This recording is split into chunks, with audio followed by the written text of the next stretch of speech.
Let's shift over into the sports. We got to talk Travis Hunter real quick. There you go. Talk to him. Classic codes, I ain't taking it slow. Forgive me, Lord, I woke up in that mode. Whether the winters were left in the cold. Yo, it's Classic with the Classic Code Sports. We switching over, shifting gears. We're gonna do a reaction video coming from Paul George podcast, right? And he's talking about Travis Hunter. He's got a guest on this podcast, and he's talking about Travis Hunter and whether or not it's possible for him to realistically play two ways in the NFL. Y'all let me know what y'all think about that, chat, while I get this pulled up. Let's see. PG podcast. P is the name of the podcast, and I'll put everything I use. I'll throw in the description of the live afterwards, so y'all can tap in with these podcasts that I do the reactions to, and show them they proper love, man. For sure, for sure. Let me see. All right, here we go, y'all. It's a Ryan Clark video where he talking about the game from the wing. He's saying it's impossible for Trav to play two ways in the NFL. So yeah, we'll see.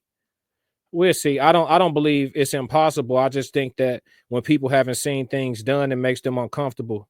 You know, electricity was, a wild ass idea till somebody made it happen. Let's roll, y'all. With Travis Hunter, shout out Travis Hunter just getting drafted. Him playing Duval. Yeah.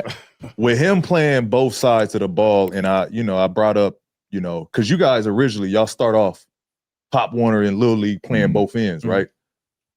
Why is that so crazy for people to grasp that he can do that at a professional level when y'all start playing at that level at an early age?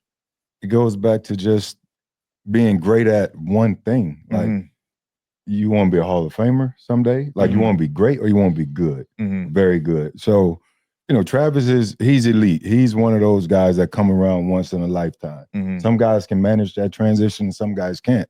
When you look at the Champ Baileys, the likes of the Deion Sanders, like, we don't talk about guys like that often. Yeah, that's the thing. Yeah, they talk about Travis like it hasn't been done, right?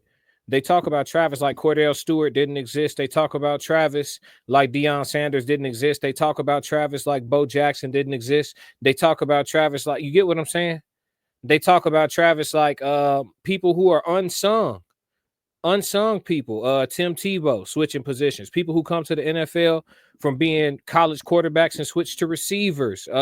Hines Ward. They don't talk about these people who are hybrids and they're just athletes. You got to let an athlete be an athlete. Here's the thing about it, though, right? Travis is playing 100% injury sport. So if they saying he shouldn't play two ways because he'll get hurt, he's going to get hurt anyway. Football is 100% injury sport. But let's let the pros talk. Let's go. Because they just can't do it. You got some guys that can go do it well, but to excel on both ends, and Travis, they're all unicorns. Yeah. Right. And then not only that, you have to have that skill set, but you also have to be that well conditioned. I can't go play 70 plays on offense and then give you 70 on defense or 50 on defense. Ain't no way. Most guys are going to tap out around 70. Right. And then it's also position based too. I play running back. I ain't going to go on the other side and play linebacker. In high school, you could do it. Yeah. Right. If they need you. But my high school, we were good enough. They didn't necessarily need me. So I got time on task more so at my position that I excelled at.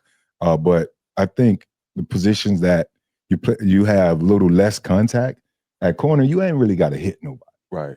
And at receiver, you ain't really going to get hit nowadays, especially. Yeah. So I think he makes a great point. He plays low impact positions. We got a comment. Correct me if I'm wrong. Podcast says, to be fair, those players were half on one side of the ball on average of the other. Right.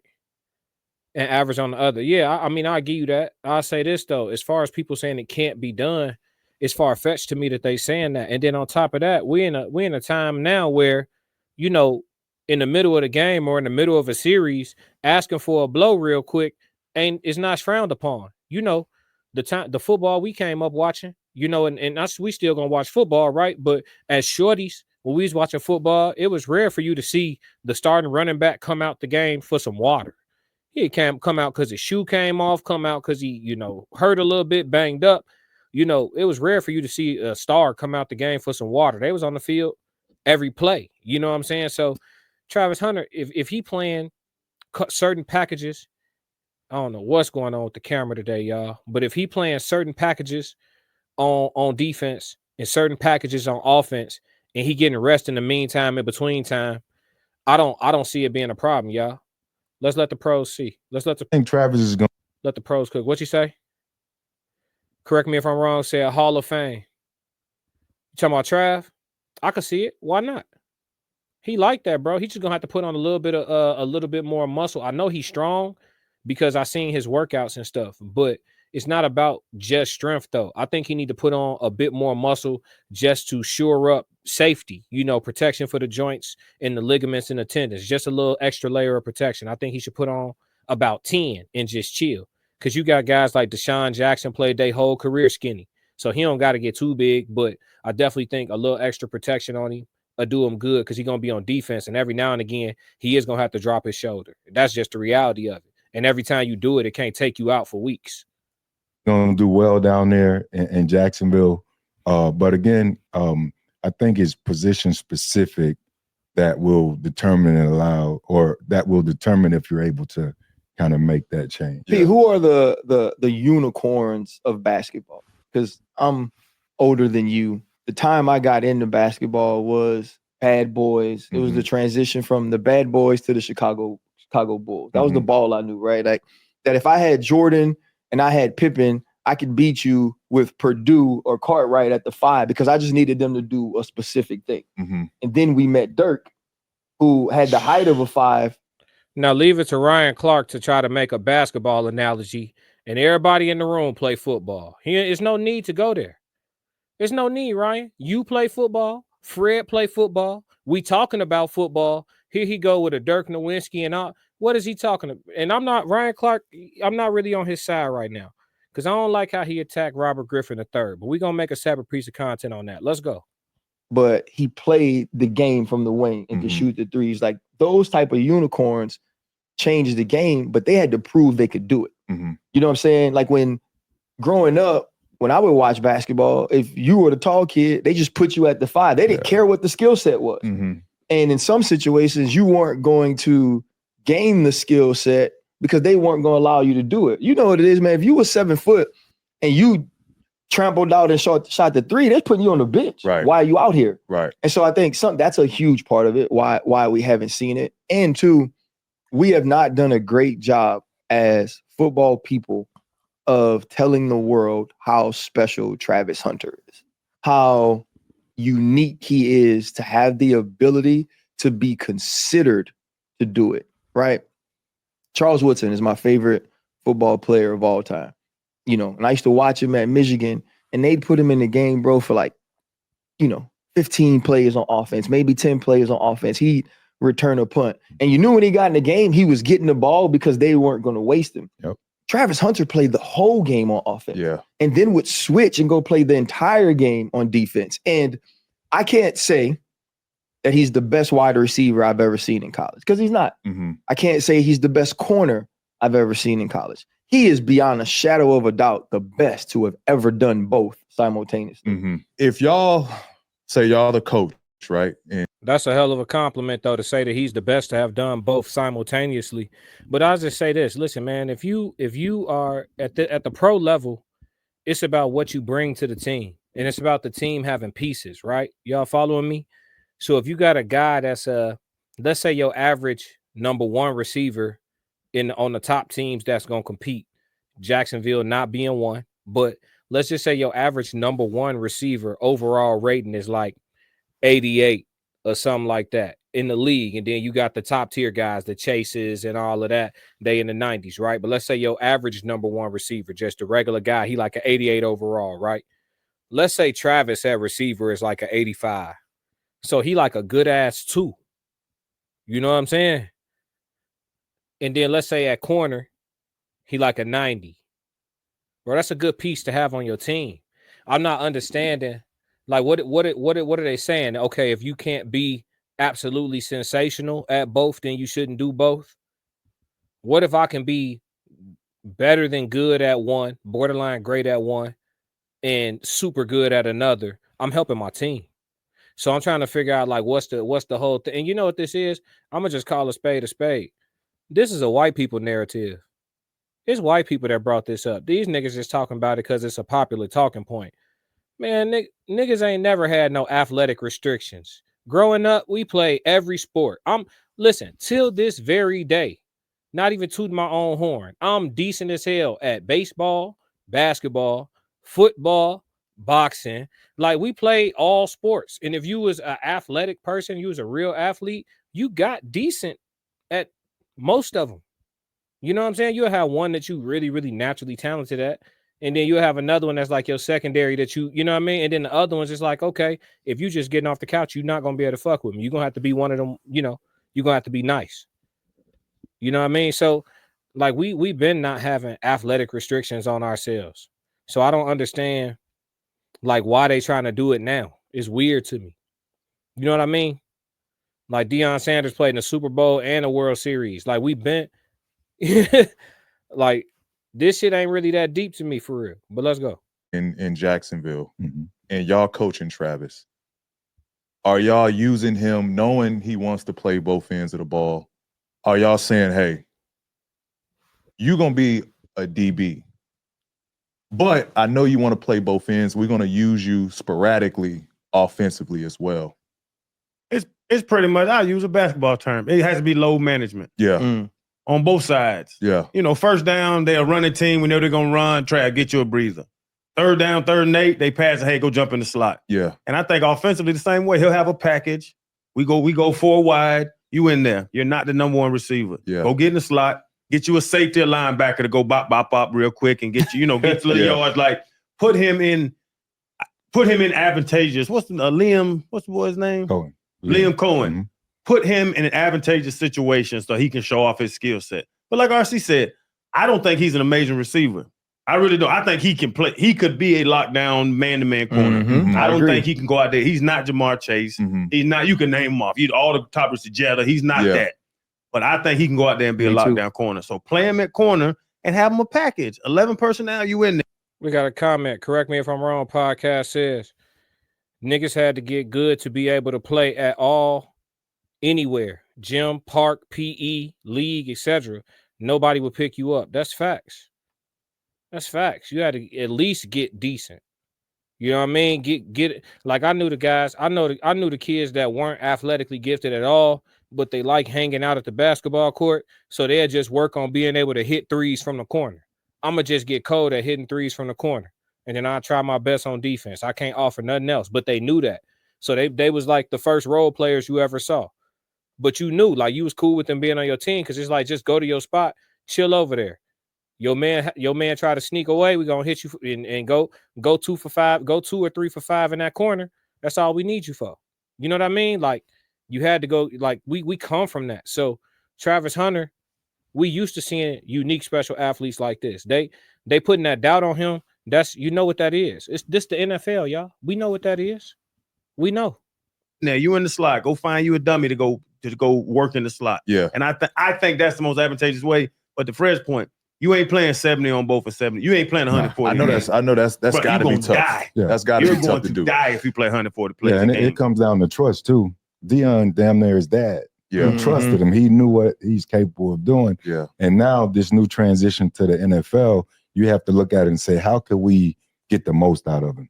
RC and I believe you can go from DB full-time, sprinkle in 20 plays here or there on offense, some reverses, some runoffs, some crossers, just get in the way, right? Bring attention to the play scheme, right? Which will make the offense better just by having his presence, not the other way around, not receiver and sprinkle in a defensive package. I think that would be a little bit more complicated. But it comes down to trust ultimately. Like if they look at him and say, all right, we believe you're good at this. Hey, listen, how much do the coach make? How much does the coach make? What's good? BB Etho, what's going on? 333 in the chat, man. Everybody salute BB Etho. I ain't seen you in here before. Welcome to the party, man. For sure. So this the thing with Trav though, man. I like what Fred is saying about him being primarily DB and then coming in. Oh, 7, what's going on, gang? Yes, sir. So he said, like, I like what he's saying about Travis being in the slot. And then, you know, I mean, being mostly a DB and then sprinkling in on offense, I think that'll be the most impactful. But I was gonna say, how much do they pay the coach? Like the coach need a coach. You got a gem of a player, this jewel of a playmaker. You know he could clamp shit down on defense, but he's useful and can be combustible on offense. You got some other pieces on offense. You got Trevor Lawrence. You got, you know, so the Jaguars the coach need to start coaching. It might be a game where his offensive presence is required a bit more, and you got to find ways to scale him back and get him rest on defense for certain games. You know what I mean? Like, coach, earn your money. Like, what we talking about? Give me the best players. Let me figure out how to go win. I got it. That's why they're giving them millions, right? Let's go. This or great at this, and we need you more here. This is where you're going to eventually be. So I think that's what the Jags need to do. They need to do it now because they need to win. So NFL day could be, depending on how they structure it, they say you work 8 to 4, right? It's a normal work day. Wednesday, Thursday are long days. Friday, you get out a little earlier. If you ever look at NFL teams, a lot of times defenders and offensive players are not very close, right? Like defensive guys are normally really close to defensive guys. Usually you only get close to the offensive dude is they put y'all lockers near each other because for 4 hours in the morning, I will not see him. Yeah. Right. We get to work. We have the team meeting. They have what they call breakouts when you go to your offensive or defensive side, and we don't see each other because it takes that much time to learn what you have to do to just play that side of the ball. Now, Travis Hunter will be thrust into a world where that's the way preparing for the game works against people who are only doing that, who are just as talented as he is, trying to do both. I think we're trying to simplify it, man, to like, what is going to be like when the ball kicked off? What is his life going to be like? And he already, and talking about load management, he wouldn't practice the first day of the week at Colorado when he was better than everybody in the country at what he did. At 21, 22 years old, people don't want to walk in and say, hey, man, when all these veterans are still practicing on Wednesday, you get the day off. Hey, man, y'all got to take y'all emotions out of it. So now you talking about how the veterans going to feel about you being special. Y'all trying to win or what we doing? This the highest level, y'all. We talking about the National Football League. Y'all trying to win or what we doing? And that's why guys like Ray Lewis was getting so much money for so long, because it wasn't just the play, it was the leadership. Because he was going to get y'all mind right. Hey, man, we got Travis Hunter. That young boy need to rest so he could do what he need to do for us on Sundays and Mondays and Thursdays and Saturdays. You know how the NFL get. Ray Lewis to recalibrate the locker room's mentality about the young boy. Because Ryan Clark not bringing up a bad point, right? If you a 6-7 year vet in the NFL and you see the young boy coming in and he got special privileges and shit, he don't got to practice 2 days a week because he play both sides of the ball and he got to sit in the ice tub and just study film. You know, it could have you feeling some type of way. But your feelings don't have nothing to do with the mission. You feel me? And that's why, you know, so we'll see how it go, man. It's a lot swirling around for no reason, if you ask me. It's going to take such a toll for that young man to do that. And two, let's get it clear. NFL players, receivers, and corners are not scared of Travis Hunter. Yeah. Like we got a comment. He's only going to catch 50 to 70 balls on offense. That's perfect production. You talking about all season, 50 to 70? That's reasonable. That's reasonable. Especially if they impactful shots too, you know? Like, y'all, what is it? What's the Cooper Flag? Yeah. Yeah. He going first. Y'all ain't talking about, right. Cooper Flag's on the way. He gonna be tough. Yeah, so at Colorado, he was that dude. He out there, everybody, oh man, Travis Hunter. He's about to walk into a world with grown-ass men that is not worried about who he is. Yeah. I'm about to go get my check, and that I think that's going to be a transition too for him. Great conversation, man. Great conversation. Great talk about that. But yeah, I think Travis Hunter gonna fare very well. I'm excited to see how he'll get used. I'm excited because he went to a team that's gonna allow him to do both. And I'm grateful to see what it is. I'm happy that he's not playing special teams. He don't need to dabble in that. I never really seen him do it in Colorado. So why start now? As long as he just, you know, stick to the script and step out of bounds and get down just to preserve his longevity in his career, you know, and as long as Trevor Lawrence don't throw the ball a little too high, You know, we're always too low more so than too high. You know what I mean? Then we'll be straight. You know what I mean? So yeah, that's we off that one, man. But that's another segment of the Classic Code Sports. Make sure y'all tap in on YouTube with Classic Codes Sports and subscribe to the channel for sure. Classic codes, I ain't taking it slow. Forgive me, Lord, I woke up in that mode. Weathered the winters when left in the cold. Harden my heart and now harden the flow. They don't